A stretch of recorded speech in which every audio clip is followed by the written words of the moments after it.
Bom dia. O nosso grupo é composto pelo Guilherme Otávio Lucas, James Pegoretti Júnior, eu, Michel Vinícius Vence Pereira, Paulo Tribes Júnior e Vinícius Coque. Nós somos da 304 e vamos falar sobre a filosofia medieval. O que é filosofia medieval? A filosofia medieval foi um período que começou durante a Idade Média, lá na Europa. Durante esse período, estava havendo uma grande expansão do cristianismo. Então, a Igreja Católica, ela teve uma grande influência nos pensamentos, interpretações e comportamentos dos humanos medievais. E por causa dessa expansão, houve uma tentativa de conciliar a religião com a filosofia, ou seja, explicar por meio da razão os ideais cristãos, como a fé, a existência de Deus, a crença e a razão, a vida eterna da alma, a salvação, o pecado, a encarnação de Deus, o livre-arbítrio e assim por diante. Hoje, isso de juntar a razão e a fé pode parecer um paradoxo, porém, na época era algo completamente compreensível. Entre as características desse período da filosofia, temos a expansão do cristianismo, que já foi dito anteriormente, e essa característica está entre as mais importantes, porque sem ela, provavelmente a filosofia medieval não teria surgido. Ou se tivesse surgido, ela seria com pensamentos completamente diferentes. Outra característica é a inspiração na filosofia clássica, ou também conhecida como greco-romana, que foi aquela que teve no século VII a.C. até o século VI depois de Cristo. A união da fé cristã e da razão e a busca pela verdade divina são duas características que estão ligadas uma com a outra, pois é através da razão que houve a busca de uma verdade divina. E por último, o domínio da Igreja Romana sobre a Europa, que foi outro fator que contribuiu para os pensamentos da época. Bom, a Idade Média foi um período muito extenso. Por conta disso, a filosofia medieval foi dividida em quatro fases, para obter um melhor entendimento. A filosofia dos padres apostólicos, a filosofia dos padres apologistas, a filosofia patrística e a filosofia escolástica, sendo que a patrística e a escolástica são as duas mais importantes desse período. Bom, a filosofia dos padres apostólicos foi desenvolvida entre o primeiro e o segundo século do nascimento do cristianismo. Dessa forma, os filósofos desse período desenvolveram doutrinas relacionadas à vida de Jesus Cristo. No entanto, eles ainda exercem a filosofia em um ambiente profano. Paulo de Tarso, o apóstolo Paulo, foi um dos homens mais representativos do período, e ele escreveu as cartas incluídas no Novo Testamento.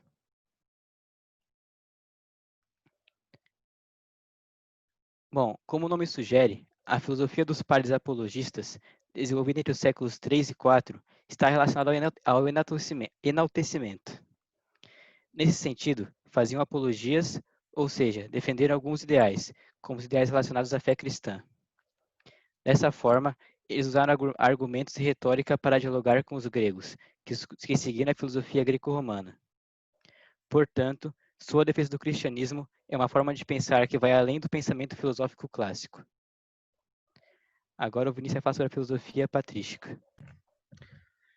Bem, o tema principal da filosofia patrística é baseado na relação entre razão e fé. Nesse sentido, filósofos que também eram teólogos discutiram as doutrinas que tentaram se adaptar entre a filosofia grega e os conceitos cristãos. É uma filosofia que começou no século IV e durou até o século VIII. Nesse sentido, os padres formaram o pensamento cristão com base na filosofia de Platão e conectou a palavra de Deus com os escritos dos filósofos gregos. Dessa forma, eles acreditaram que as pessoas podem conhecer e compreender Deus por meio dos pensamentos revelados. A partir daí, os padrinhos consideram as doutrinas da filosofia grega e explicaram temas relacionados à imortalidade da alma. Além disso, eles refletiram sobre a existência de um Deus e dogmas da Santíssima Trindade. Em suma, o nome mais marcante desse período é Santo Agostinho de Hipona. Bem, agora a filosofia escolástica. É o último período da filosofia medieval. Portanto, ele se desenvolveu no século IX e continuou até o século XVI. Foi quando o Renascimento e a Era Moderna começaram a aparecer. Se baseia na filosofia das obras de Aristóteles. Além disso, foi criado para refletir a existência da alma humana, Deus, ou seja, fé a partir da razão. Desta forma, as doutrinas ensinadas pelos filósofos escolásticos são baseadas em explicar racionalmente a existência de Deus. Portanto, eles apresentam um argumento empírico baseado na lógica. Não há dúvida de que o nome frequentemente citado quando se refere aos filósofos escolásticos é São Tomás de Aquino. Portanto, na filosofia acadêmica, existe o período denominado tomismo. Dessa forma, o pensador italiano formulou 5 princípios para provar a existência de Deus. Tomás de Aquino. Tomás de Aquino nasceu no feudo de Roccasecca, na Sicília, em 1225. Sua pesquisa inicial partiu dos monges beneditos, conhecidos por suas abordagens rigorosas da pesquisa e dos intelectuais, tendo ingressado como seminarista na Ordem dos Dominicanos em 1244. Aquino dedicou sua vida à pesquisa e ao ensino de filosofia e teologia. No total, o filósofo escreveu mais de 60 livros. Ele era um padre católico e discípulo de Alberto Magno. Escreveu artigos sobre o conflito entre crença e razão que existia naquele período, ajudou a reintroduzir a filosofia aristotélica no pensamento europeu e atualizou a teologia cristã com a filosofia medieval. Aquino é o maior representante da escolástica, a ideia que se desenvolveu durante o período de expansão europeia e domínio católico. No século XIII, houve uma necessidade urgente de formar novos líderes religiosos, o que promoveu a formação de escolas e universidades cristãs para formar novos sacerdotes na Idade Média. A universidade mais antiga do mundo data dessa época. Tomás de Aquino formou-se e lecionou em universidade cristã nesse período. Agostinho de Hipona. Santo Agostinho de Hipona foi o patrono da ordem religiosa agostiniana, um dos responsáveis pelo pensamento cristão medieval e pela filosofia patrística. Foi também bispo, escritor, teólogo e filósofo. Agostinho é considerado santo pelas igrejas católicas e anglicana. Mesmo para protestantes e evangélicos, seus escritos e provérbios são referências à história da igreja. Portanto, foi canonizado e transformado em doutor da igreja, um título honroso e extremamente raro concebido pela igreja católica. Apenas 35 doutores. Santo Agostinho foi influenciado pelo maniqueísmo. Segundo o maniqueísmo, o mundo seria governado pelos poderes do bem e do mal, conceito baseado em Platão, e pelo neoplatonismo de Plotino. Ele também apontou que a origem do mal seria o livre-arbítrio, concedido por Deus, e todo o mal é o resultado do afastamento do bem.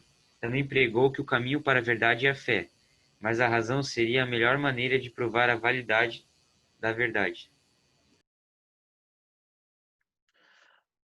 Agora eu vou explicar 2 questões aqui para vocês. A primeira delas é da PubCamp.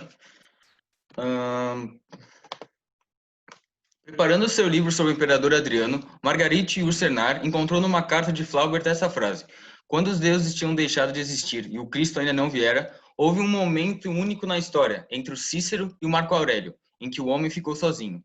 Os deuses pagãos nunca deixaram de existir, mesmo com o triunfo cristão, e a Roma não era o mundo. Mas um breve momento de solidão flagrado por Flaubert, o homem ocidental se viu livre da metafísica, e não gostou, claro.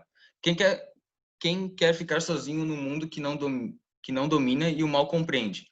Sem o apoio e o consolo de uma teologia, qualquer teologia. A compreensão do mundo por meio da religião é uma disposição que traduz um pensamento medieval, cujo pressuposto essa aqui é a letra E, o teocentrismo, que é a concepção predominante na produção intelectual e artística medieval que considera Deus o centro do universo. A explicação é a concepção teocêntrica do universo foi concebida a partir de uma gradativa e minuciosa articulação de um pensamento e tradições filosóficas e científicas antigas, sobretudo gregas, com a estrutura teológica e filosófica do cristianismo. A metafísica e a física de Aristóteles, combinadas com o pensamento de São Tomás de Aquino no século XII, produziram uma interpretação monumental sobre a criação e o funcionamento do cosmos, que só seria contestado a partir do século XVI. A próxima questão é da FAP. A doutrina de Platão influenciou os primeiros filósofos medievais, Santo Agostinho, bispo de Hipona, e Boécio, autores de Confissões e Consolação da Filosofia, respectivamente. Mas a filosofia que predominou na Idade Média foi a letra C, escolástica. A explicação é que a filosofia escolástica, desenvolvida a partir do século XII, é a mais completa e complexa das concorrentes filosóficas medievais.